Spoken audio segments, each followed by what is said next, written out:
Hello everyone, welcome back to the channel. आज जिस topic पर हम डिस्कशन करने जा रहे हैं वो टॉपिक है रियल टाइम पीसीआर यानी कि आरटीपीसीआर, जिसे हम दूसरे नामों से भी जानते हैं।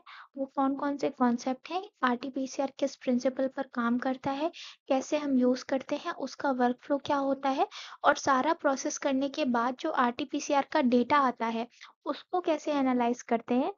ये सारी चीज़ें हम इस वीडियो में डिस्कस करेंगे। ओके, तो सबसे पहले ये समझना इम्पोर्टेंट है कि आरटीपीसीआर होता क्या है और किस प्रिंसिपल पर काम करता है। तो आरटीपीसीआर को हम real time quantitative reverse transcription PCR कहते हैं और ये एक मेजर पीसीआर जैसी ही टेक्नोलॉजी है।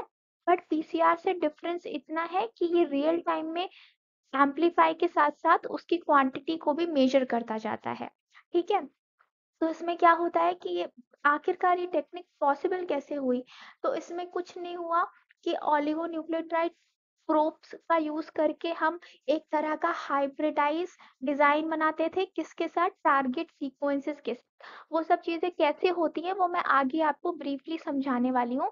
बट अभी हमें ये समझना है कि आरटीपीसीआर एक तरह का पीसीआर जैसा ही टेक्निक है। बट इसमें हम क्या करते हैं कि उसका क्वांटिफिकेशन भी कर लेते हैं, ये भी पता करते जाते हैं कि उसकी क्वांटिटी, उसकी मतलब डीएनए की क्वांटिटी कितनी है। तो आरटीपीसीआर ऐसे काम करता है। क्या-क्या चीजें चाहिए रहती हैं हमको आरटीपीसीआर के लिए? तो सबसे पहले हमारे पास एक टेम्पलेट होना चाहिए। ठीक है, उसके बाद हम आरटीपीसीआर में कैसा एनालिसिस करते हैं? तो क्वालिटेटिव प्लस क्वांटिटेटिव एनालिसिस करते हैं। क्वालिटेटिव मतलब कि हम इसमें हमारे टेम्पलेट की या हमारे एम्प्लीफाइड प्रोडक्ट की क्वालिटी कैसी है? क्या हमारे डीएनए में बहुत ज़्यादा इनहिबिटर्स हैं, या हमारा डीएनए बहुत तरह से कंटामिनेटेड है, या हमारा डीएनए बहुत डैमेज है? ये सारा एनालिसिस अगर हमको करना रहता है तो हम किसके बेसिस पे करते हैं? आरटीपीसीआर के बेसिस पे करते हैं। और क्वांटिटी, कि कितना डीएनए है, कितना डीएनए एम्प्लीफाई हो रहा है, ये सारा एनालिसिस किसकी हेल्प से करते हैं? आरटीपीसीआर की हेल्प से करते हैं। और इसमें क्या ऐसी चीज़ है जो हमारी क्वांटिटी को बताती है? तो उसमें फ्लोरेसेंट डाई यूज करते हैं या प्रोब्स यूज करते हैं। उसके थ्रू हम ये पता करते हैं, उस फ्लोरेसेंस के अमाउंट के बेसिस पे हम किसकी क्वालिटी या किसकी क्वांटिटी पता करते हैं? डीएनए की। ओके, तो आरटीपीसीआर बेसिकली ऐसे ही काम करता है। इसके बाद हम समझेंगे कि प्रिंसिपल कैसा होता है। तो हम in real time PCR the amount of DNA, the amount of DNA is measured after the each cycle। अब जैसे हम मैंने आपको पीसीआर के वीडियो में बताया था कि हमारे पीसीआर में साइकिल होती हैं, ऑलमोस्ट हमारी 30 साइकिल्स होती हैं, राइट? तो हर साइकिल में कितना डीएनए है और उसके बाद दूसरी साइकिल में कितना डीएनए बढ़ गया, तीसरी साइकिल में कितना डीएनए बढ़ गया, ऐसे कर करके ऑलमोस्ट 30 के अराउंड साइकिल्स चलती है और 30 साइकिल्स में कितना डीएनए एम्पलीफाई हो गया, उस डीएनए की क्वांटिटी को हम मेजर करते हैं। किसमें? आरटीपीसीआर में। और ये सब कैसे होता है? तो पहले जैसे मैंने बताया कि फ्लोरेसेंट डाइस का यूज करते हैं। अब वो फ्लोरेसेंट डाई क्या करेंगी? एक तरह का इमिशन, लाइट इमिट करेंगे, एक तरह का क्या बोलते हैं, लाइट के एमिशन के थ्रू उस चीज़ों की, उस टेम्पलेट की, उस अमाउंट ऑफ डीएनए की क्वांटिटी को पता करते हैं। अगर एमिशन बहुत ज़्यादा शो हो रहा है इसका मतलब हमारा डीएनए बहुत ज़्यादा है। अगर एमिशन बहुत कम शो हो रहा है तो इसका मतलब हमारे जो एम्प्लीकॉन्स है यानी कि जो एम्प्लीफाइड प्रोडक्ट है वो बहुत कम है। ओके, तो इस बेसिस पे हम आरटीपीसीआर में quality and quantity of DNA को मेजर करते हैं। अब ये कैसे काम करता है? तो ये काम करता है टैकमैन ऐसे के प्रिंसिपल पे। अब टैकमैन ऐसे क्या होता है ये मैं आपको आगे बताने वाली हूँ। अभी आप ऐसे समझो कि टैकमैन ऐसे is a real time PCR यानी कि क्यूपीसीआर यानी कि क्वांटिटेटिव पीसीआर टेक्निक, जिसको यूज करते हैं डीएनए के स्पेसिफिक अमाउंट को या आरएनए के स्पेसिफिक अमाउंट को डिटेक्ट करने के लिए। ठीक है, अब इसमें हम एक बहुत इंपॉर्टेंट या की कंपोनेंट यूज करते हैं। उस की कंपोनेंट का नाम होता है टैकमैन प्रोब। अब आपको कहीं भी प्रोब वर्ड सुनने में आए तो आपको बस इतना समझ लेना है कि प्रोब कुछ नहीं होते, छोटे छोटे न्यूक्लियोटाइड या ओलिगोन्यूक्लियोटाइड के सीक्वेंसेस होते हैं। ओलिगोन्यूक्लियोटाइड का मतलब क्या हुआ? 18 टू 19 सेगमेंट्स होंगे, सेगमेंट्स नहीं, 18 टू 19 नंबर ऑफ न्यूक्लियोटाइड्स होंगे तो हम उनको क्या बोल देते हैं, ओलिगोन्यूक्लियोटाइड। तो यही टैकमैन प्रोब होते हैं जो कि ओलिगोन्यूक्लियोटाइड्स के बने होते हैं। स्पेशलिटी इनमें क्या होती है कि ये फ्लोरिसेंटली लेबल्ड होते हैं, इनको फ्लोरिसेंट डाई से अटैच कर दिया जाता है, ठीक है। और ये जब ओलिगोन्यूक्लियोटाइड फ्लोरिसेंट डाई से अटैच करने के बाद रेडी हो गए तो हम इनको टैकमैन प्रोब कह रहे हैं। अब ये टैकमैन प्रोब क्योंकि डीएनए के कॉम्प्लीमेंट्री सीक्वेंसेस ही हैं, तो ये जाके उस स्पेसिफिक कॉम्प्लीमेंट्री रीजन में बाइंड कर जाएंगे और डीएनए से अटैच हो जाएंगे। तो टैगमैन ऐसे बेसिकली इसी तरह से काम करता है। अब कैसे एम्प्लीफिकेशन होगा ये आगे समझते हैं। ओके, तो अब हमको ये समझना है कि टैगमैन के स्ट्रक्चर क्या होता है और टैगमैन का फंक्शन क्या होता है। तो टैगमैन के बेसिकली तीन मेन पार्ट्स होते हैं। क्या क्या पार्ट्स होते हैं कि उसमें एक रिपोर्टर डाई होती है जिसको हम आर से डिनोट करते हैं, और ये हमेशा किस एंड पर बाइंड होती है, 5' एंड पर। अब डीएनए में कितने एंड्स होते हैं, दो, एक होता है 5 और एक होता है 3। तो जो रिपोर्टर डाई होगी वो डीएनए के किस एंड में जाके बाइंड करेगी, 5' एंड पे। और वही रिपोर्टर डाई एक तरह का फ्लोरेसेंट इमिट करेगी जब वो सेगमेंट से क्लीव कर दी जाएगी। ओके, कैसे क्लीव हो रहा है, क्या हो रहा है, ये आगे समझेंगे डायग्राम्स के थ्रू। इसके बाद दूसरा कंपोनेंट क्या होता है, डीएनए सीक्वेंसेस। अब जब टेम्पलेट ही नहीं है, डीएनए सीक्वेंसेस ही नहीं है, तो वो बाइंड किस पे करेगा, टैगमैन प्रोब। तो सबसे इंपॉर्टेंट क्या होना चाहिए कि उसके पास कॉम्प्लीमेंट्री स्पेसिफिक रीजन होना चाहिए जो कि जाके प्रोब से बाइंड कर पाए। ओके, दूसरा क्या होता है, क्वेंचर। क्वेंचर को हम किससे डिनोट करते हैं, क्यू से। तो इसमें क्या होता है, क्वेंचर हमेशा 3' एंड पे बाइंड करता है। तो इमेजिन आपका ये डीएनए सेगमेंट है, यहाँ पे 5 एंड है, यहाँ पे रिपोर्टर डाई हो जाएगा, और ये वाला एंड कैसा है, 3। तो यहाँ पे क्वेंचर हो जाएगा। क्वेंचर क्या करता है कि ये सप्रेस करता है फ्लोरेसेंस को फ्रॉम द रिपोर्टर, ठीक है। तो जैसे ही ये सप्रेस करेगा, फ्लोरेसेंट डाई वाला जो रिपोर्टर डाई होगी ना वो क्लीव हो जाएगी, और जैसे ही वो क्लीव होगी तो हमको पता चल जाएगा कि अच्छा इस एंड पे इतना एम्पलीफाइड, इतना क्वांटिटी ऑफ डीएनए है, ठीक है। अभी मैं डायग्राम्स के थ्रू समझाऊंगी तो चीजें और क्लियर हो जाएंगी। यहाँ हमें समझ में आया कि हमको तीन चीजें चाहिए रहती है, एक रिपोर्टर डाई जो कि 5' एंड पर होती है, दूसरा हमको चाहिए रहती है डीएनए सीक्वेंसेस, और तीसरा हमको चाहिए रहता है क्वेंचर जो कि 3' एंड पर होता है। ठीक है, अब देखो टैगमैन ऐसे काम कैसे करता है। तो सबसे पहले डबल स्टैंडर्ड डीएनए होगा जो डीनेचर होके सिंगल स्टैंडर्ड में बन जाएगा। ओके, अब सिंगल स्टैंडर्ड डीएनए बन गया तो हम क्या करेंगे, एनेलिंग करेंगे। एनेलिंग किसकी करेंगे, ऑब्वियसली एनेलिंग हमेशा किसकी होती है, प्राइमर्स की होती है, ताकि हमारा एम्प्लीफिकेशन स्टार्ट हो पाए। अब जैसे ही प्राइमर्स आके अनील कर जाएंगे तो फिर एक्सटेंशन स्टार्ट हो जाएगा, यानी कि टैग कॉल आएगा और वो पॉलीमराइजेशन करना स्टार्ट कर देगा। तो हमारे नए डीएनए स्ट्रैंड की सिंथेसिस होना भी शुरू हो जाएगी। तो क्या होगा कि जैसे जैसे अमाउंट ऑफ डीएनए एम्पलीफाई होता जाएगा, अमाउंट ऑफ डीएनए बढ़ता जाएगा, उस वैसे ही वैसे फ्लोरेसेंस क्या हो जाएगा, इंक्रीज होता जाएगा। और जैसे जैसे फ्लोरेसेंस इंक्रीज होगा तो हमको पता चल जाएगा कि हाँ अब हमारा डीएनए पहले से ज्यादा हो चुका है। क्यों, क्योंकि फ्लोरेसेंस बढ़ चुका है, डाई क्लीव होती जा रही है, जल्दी जल्दी क्लीव होती जा रही है। इसका मतलब अमाउंट ऑफ डीएनए क्या होता जा रहा है, बढ़ता जा रहा है। ऐसे ही टैगमैन ऐसे काम करता है।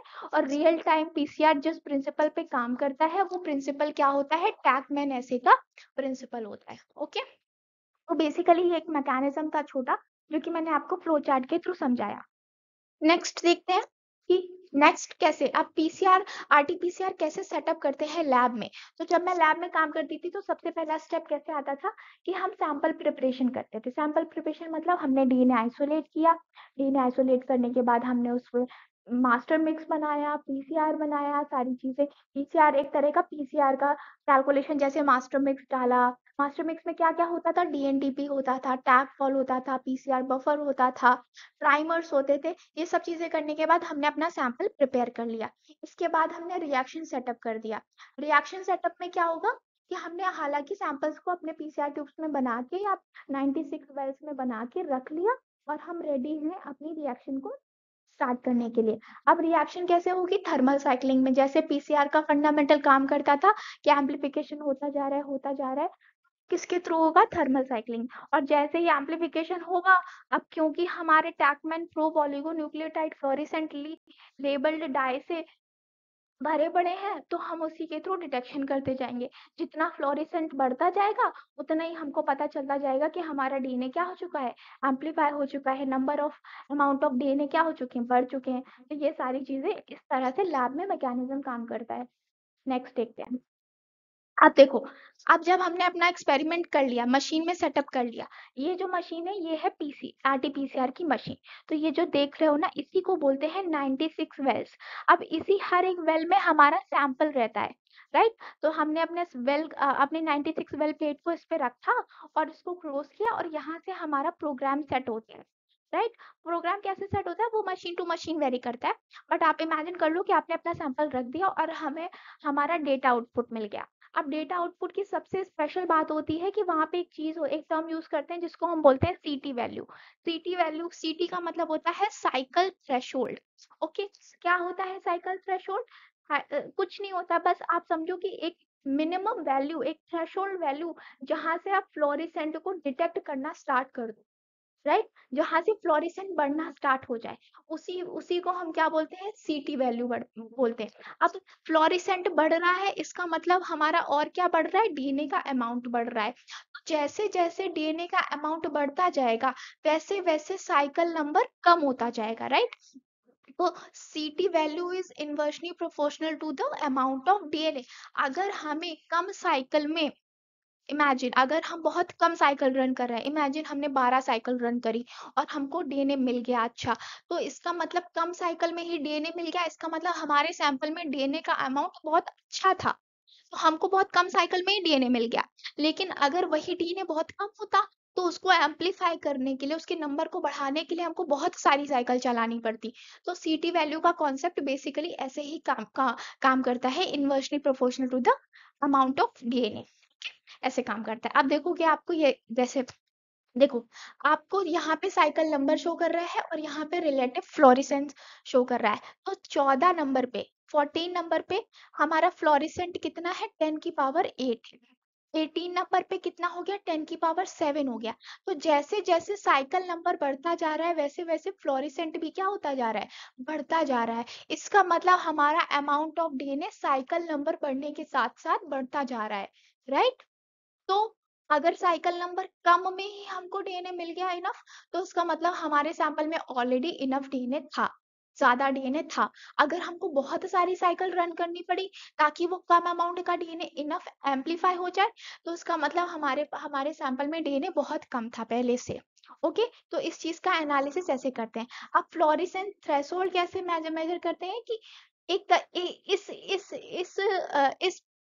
इस बेसलाइन पे आपको फ्लोरेसेंट दिखना शुरू हो गया, फ्लोरेसेंस समझ आना शुरू हो गया, तो आप समझ जाओगे कि हाँ ये क्या है, हमारा फ्लोरेसेंट थ्रेशोल्ड है। Okay, next. अब हम जब आरटीपीसीआर की बात करते हैं ना तो उसमें बहुत सारे टर्म्स आते हैं, जैसे कि बेसलाइन इफेक्ट, थ्रेशोल्ड। क्या होता है baseline effect? Baseline effect of the real-time PCR reaction refers to the single level during the initial cycle of PCR. Okay, baseline मतलब समझ रहे हो, एक बेस, जैसे ही आपने किसी रिएक्शन का, किसी डेटा का बेस पता किया, तो वो बेस इफेक्ट आपको डिटेक्ट करने के लिए जो चीजें आपको समझ में आ रही हैं उसी को हम बेसलाइन इफेक्ट बोलेंगे। कि इनिशियल साइकिल में आपको क्या क्या इफेक्ट्स देखने को मिल रहे हैं, क्या क्या फ्लोरेसेंट देखने को मिल रहा है, क्या क्या चेंजेस देखने को मिल रहे हैं। इनिशियल साइकिल्स मतलब 14, 15, 16, 17, 18, इतनी साइकिल्स में आपको क्या चीजें नोटिस हो रही है, क्या चेंजमेंट नोटिस हो रहा है अपनी रिएक्शन में, उसी को हम क्या बोलते हैं, बेसलाइन इफेक्ट बोलते हैं। तो ये जो बेसलाइन इफेक्ट्स होते हैं ना, ये आपको 3 से 15वीं साइकिल पे दिखना शुरू हो जाते हैं ऑलमोस्ट, ठीक है। तो इसमें क्या होगा, फ्लोरेसेंट सिग्नल चेंज होने लगेगा, क्योंकि डीएनए एम्पलीफाई हो गया है तो फ्लोरेसेंट धीरे धीरे बढ़ना शुरू हो जाएगा। तो ये सारे इफेक्ट किस में आते हैं, बेसलाइन इफेक्ट में आते हैं। उसके बाद आप देखोगे थ्रेशोल्ड इफेक्ट। क्या होता है थ्रेशोल्ड इफेक्ट? तो threshold of the real time PCR reaction is a level of signal that reflect statistically significant increase over the calculated baseline. तो देखो, अब बेसलाइन तो थ्रेशोल्ड से भी नीचे हो गया कि धीरे धीरे किसी चीज की शुरुआत हुई, लेकिन जब आप उसको कन्फर्मली थोड़ा सा आइडेंटिफाई कर पाओ तो वो उसका क्या हो जाता है, थ्रेशोल्ड वैल्यू हो जाता है। तो आप समझो बेसलाइन से शुरू हुआ, और जब वो एक आइडेंटिफिकेशन के पॉइंट ऑफ व्यू से देखोगे, जब आप उसको आइडेंटिफिकेशन के पॉइंट पर वो चीज पहुंचेगी तो आप उसी को क्या बोल देते हो, थ्रेशोल्ड बोल देते हो। ओके, अब देखो, जब हम आरटीपीसीआर का एनालिसिस करते हैं ना, तो हमेशा स्टैंडर्ड कर्व से एनालिसिस करते हैं। स्टैंडर्ड कर्व में जो भी ब्लू लाइन दिख रही है आपको, ये ह्यूमन डीएनए की बात कर रहा है। इसके बाद जब येलो दिखेगा तो वो आईआरसी होता है। आईआरसी क्या होता है, इंटरनल रीजनल कंट्रोल। ये क्या बता रहा है, आपको मेल डीएनए की बात बता रहा है। यहाँ पे आप देख लो कि क्वांटिटी पता चल रही है, और यहाँ पे साइकिल नंबर पता चल रहा है। ठीक है, और ब्लू पार्ट क्या बताता है, डिग्रेडेशन। तो आपका ये चीज ये बताएगा कि इतने नंबर ऑफ साइकिल में मैंने इतना क्वांटिटी ऑफ डिग्रेडेशन डिटेक्ट किया, इतना quantity of male sample detect हुआ, इतना क्वांटिटी ऑफ आईआरसी डिटेक्ट हुआ। आईआरसी कुछ नहीं, बस पीसीआर के इनहिबिटर्स की स्टडी के लिए यूज होता है। क्योंकि आरटीपीसीआर में हम क्वांटिटी और क्वालिटी दोनों पता कर रहे हैं, तो क्वालिटी पता करने के लिए इनहिबिटर्स की स्टडी करते हैं। अगर इनहिबिटर्स ज्यादा है तो क्वालिटी खराब है, अगर इनहिबिटर्स बहुत कम है तो क्वालिटी बहुत अच्छा है, ऐसा कैलकुलेट करते हैं। तो ये स्टैंडर्ड कर्व ऐसा दिखता है। इसके बाद जो मैंने आपको बेसलाइन और थ्रेशोल्ड बताया था, अब देखो बेसलाइन थ्रेशोल्ड से हमेशा नीचे होता है, यहाँ पे कुछ कुछ चेंजेस आप दिखना शुरू हो गए। लेकिन जब आप उन चेंजेस को एक तरह का एक डेटा में बता सकते हो, उस चेंजेस को एक डेटा फॉर्म दे सकते हो, उस चेंजेस को आप अपने वर्ड्स में कन्वर्ट कर सकते हो, तो उस चीज को क्या बोलते हैं, थ्रेशोल्ड बोलते हैं। तो ये बेसलाइन हो गया कि हाँ थोड़ा थोड़ा डगमगाना शुरू हुआ है, और जैसे ही थोड़ा सा स्टेबल होके वो अपनी प्रोसेस को फुल फॉर्म में लीड कर रहा है, तो उसको क्या बोल दिया आपने, थ्रेशोल्ड बोल दिया। ओके, आई होप ये चीज समझ में आ गई होगी आपको। अब सब चीजें समझ ली कि क्या प्रिंसिपल होता है, कैसे काम करता है, डेटा किस फॉर्म में आता है, आईआरसी का आईआरसी का इंपॉर्टेंस क्या होता है। तो आईआरसी का इंपॉर्टेंस मैंने इसमें लिखा नहीं है, बट आप ध्यान रखना कि हमेशा पीसीआर के इनहिबिटर्स की स्टडी के लिए आईआरसी डालते हैं। ओके, अब एप्लीकेशंस क्या होती हैं आरटीपीसीआर की। तो आरटीपीसीआर की एप्लीकेशन, सबसे अच्छी एप्लीकेशन पैथोजन डिटेक्शन। अगर आपको किसी वायरस का कंटामिनेशन डिटेक्ट करना है, बैक्टीरिया का करना है, तो आप आरटीपीसीआर, कोविड के टाइम पे आरटीपीसीआर बहुत पॉपुलर हुआ था। कैसे डिटेक्ट करते थे, इसी के थ्रू डिटेक्ट करते थे। ठीक है, आप अगर आपको किसी जीन का एक्सप्रेशन एनालिसिस करना है कि कोई जीन हाइपर एक्टिव है कि हाइपो एक्टिव है, तो आप किसका यूज करोगे, आरटीपीसीआर का यूज करोगे। किसी तरह का म्यूटेशन या एसएनपी सिंगल न्यूक्लियोटाइड पॉलीमॉर्फिज्म आपको डिटेक्ट करना है, तो आप आरटीपीसीआर का यूज करोगे। कैंसर के रिसर्च में, डायग्नोस्टिक्स में, ठीक है, फॉरेंसिक्स में तो आरटीपीसीआर बहुत ही यूज होता है, क्योंकि बहुत सारे कंटामिनेटेड सैंपल्स आते हैं, मिट्टी से आ रहा है, ठीक है, सालों साल पुराना स्केलेटन आ रहा है, तो ये सब कंटामिनेटेड ही हुए ना। तो इनका एनालिसिस किसके थ्रू करते हैं, आरटीपीसीआर के साथ। इसके बाद हम जितने भी मॉडिफाइड ऑर्गेनिज्म होते हैं, या मॉडिफाइड कोई भी स्पीसीज डेवलप करी, या कुछ भी जीन लेवल पे कोई भी मॉडिफिकेशन हुआ, ठीक है, तो उसके डिटेक्शन के लिए हम किसका यूज करते हैं, आरटीपीसीआर का यूज करते हैं। तो ये सारे आरटीपीसीआर के एप्लीकेशंस हो गए। So yeah, this was all about the video. So if you are liking the content, and if you are liking the way I explained everything, so please don't forget to like the video and subscribe the channel, and just promote it as much as you can, because we all know that the educational content doesn't get so much hype in so many early days. So if you are watching it and if you are liking the content, then please support this channel. And yeah, thank you so much everyone. Bye bye, take care.